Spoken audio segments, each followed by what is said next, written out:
فتنہ دجال کے سلسلے میں آپ 8ویں آڈیو سماعت فرما رہے ہیں۔ السلام علیکم ورحمۃ اللہ وبرکاتہ۔ حضرت عمران بن حسین رضی اللہ تعالیٰ عنہ بیان کرتے ہیں کہ نبی کریم صلی اللہ علیہ وسلم نے ارشاد فرمایا، جو کوئی دجال کے بارے میں سنے تو وہ اس سے دور رہے۔ اللہ کی قسم، ایک شخص جو خود کو مومن سمجھتا ہوگا جب اس کے نزدیک آئے گا تو اس کے پیدا کردہ شبہات سے متاثر ہو کر اس کے پیروکاروں میں شامل ہو جائے گا۔ اسے مسند احمد نے روایت کیا ہے۔ فتنہ دجال سے کیسے بچا جائے؟ اس حدیث کا معنی یہ ہے کہ جسے دجال کے نکلنے کا پتہ چلے وہ اس سے دور رہے اور اس کے نزدیک نہ جائے۔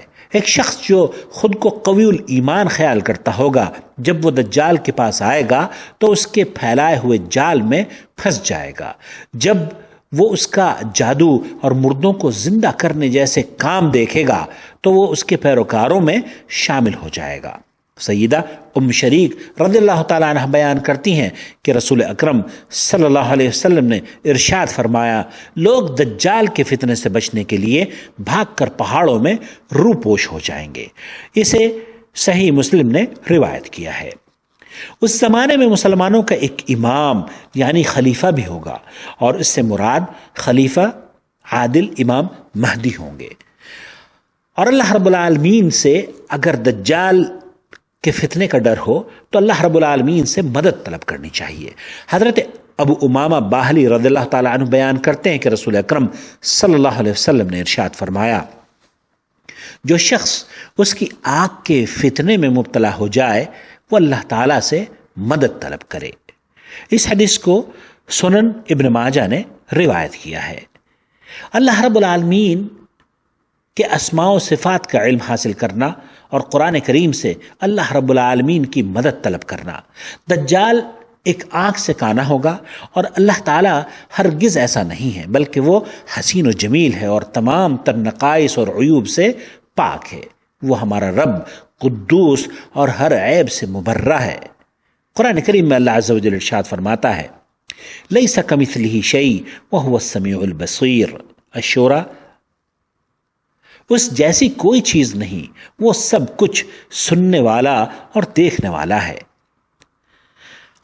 سورہ کہف کی ابتدائی 10 آیات کی تلاوت بھی دجال کے فتنے سے حفاظت کا ذریعہ ہے۔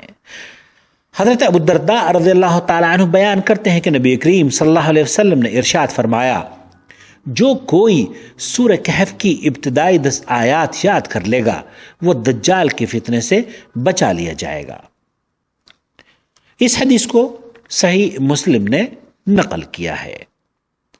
حضرت نواس ابن سمعان رضی اللہ تعالیٰ عنہ بیان کرتے ہیں کہ رسول اکرم صلی اللہ علیہ وسلم نے ارشاد فرمایا، تم میں سے جو کوئی دجال کو پائے اسے چاہیے کہ وہ اس کے سامنے سورہ کہف کی ابتدائی آیات کی تلاوت کرے۔ اسے صحیح مسلم نے نقل کیا ہے۔ اس سورہ کے آغاز میں اللہ رب العالمین نے ذکر فرمایا ہے کہ اس نے غار والے نوجوانوں کو اس ظالم بادشاہ کی دست برد سے بچایا جو ان کو گرفتار کرنا چاہتا تھا۔ بعض اہل علم کا قول ہے کہ ان 10 آیات میں غار والوں کے قصے کے عجائب ذکر ہوئے ہیں کہ انہیں کس طرح نجات ملی۔ ایک مسلمان کو دجال کا سامنا کرتے وقت ان واقعات کو پیش نظر رکھنا چاہیے۔ حضرت ابو سعید خدری رضی اللہ تعالیٰ عنہ بیان کرتے ہیں کہ رسول اکرم صلی اللہ علیہ وسلم نے ارشاد فرمایا، جو شخص سورہ کہف کی اس طرح تلاوت کرے جس طرح وہ اتری ہے، پھر اس کا سامنا دجال سے ہو جائے تو وہ اس پر مسلط نہیں ہو سکے گا، یا اسے اس مومن پر کوئی غلبہ حاصل نہیں ہو سکے گا۔ اس حدیث کو مستدرک للحاکم نے نقل کیا ہے اور علامہ البانی رحمۃ اللہ علیہ نے اسے صحیح قرار دیا ہے۔ جو شخص سورہ کہف کی اس طرح تلاوت کرے جس طرح وہ اتری ہے، اللہ رب العالمین ہمیں سورہ کہف کی تلاوت کرنے اور 10 آیات کیا بلکہ پورے سورہ کہف کو حفظ کرنے کی توفیق عطا فرمائے، اور اللہ رب العالمین ہمیں فتنہ دجال سے بچنے کی توفیق عطا فرمائے۔ اپنے بھائی محمد عاقل کو اجازت دیجیے اس امید پر کہ آپ اس آڈیو کو سننے کے بعد دوسروں کے ساتھ شیئر کریں گے۔ اور اگر آپ ہم سے جڑنا چاہتے ہیں تو اس نمبر کو نوٹ فرما لیں 0096650466317. اخوکم فی اللہ محمد عاقل جدہ، مملکت سعودی عرب.